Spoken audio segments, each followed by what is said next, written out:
சப்பாத்திக்கு, புரோட்டாக்கு, சாதத்துக்கு எல்லாத்துக்குமே சூப்பராக இருக்குது. வாங்க எப்படி செய்யலான்னு பார்க்கலாம். இன்றைக்கி நான் 1/2 கிலோ சிக்கன் கிரேவி செய்ய போகிறேன்.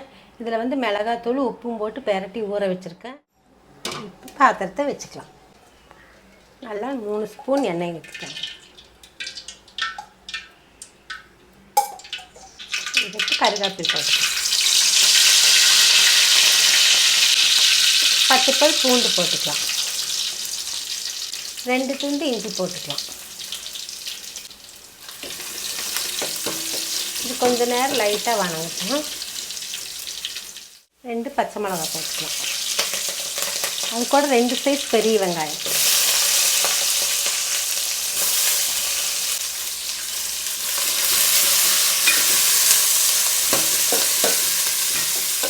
நல்லா கண்ணாடி பதத்துக்கு வணக்கியாச்சு. இப்போ 2 தக்காளி கட் பண்ணி வச்சுக்கிறேன். இதை போட்டுக்கலாம். நல்லா வணக்கிறதுக்காக கொஞ்சம் உப்பு போட்டுக்கலாம்.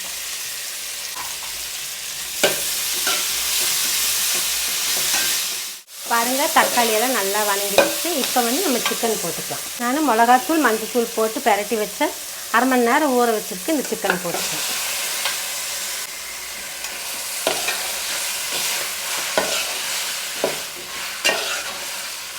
நல்லா இந்த எண்ணெயிலேயே நல்லா கொஞ்சம் நேரம் வணங்கட்டும்.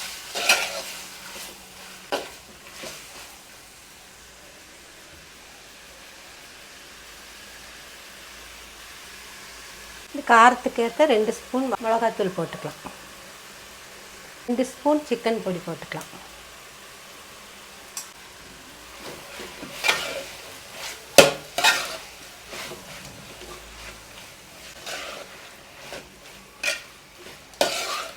பெரட்டி வச்சதுலேயே நம்ம உப்பு போட்டுருவோம். இப்போ வந்து அளவாக 1/2 ஸ்பூன் உப்பு போட்டுக்கலாம்.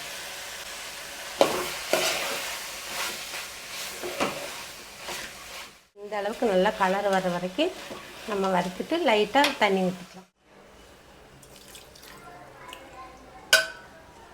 10 நிமிஷம் நல்லா வெந்தது கிரேவி ரெடி ஆயிடும். பாருங்கம்மா, சிக்கன் கிரேவி நல்லா வெந்துருச்சு. இந்த ஸ்டேஜில் நம்ம மல்லித்தலை போட்டு இறக்கலாம். கிரேவி நல்லாவே ரெடி ஆயிடுச்சு. இப்போ வந்து இது வந்து சப்பாத்திக்கு, புரோட்டாக்கு, சாதத்துக்கு எல்லாத்துக்குமே சூப்பராக இருக்குது. நீங்கள் செஞ்சு பார்த்துட்டு கமெண்ட் பண்ணுங்கள்.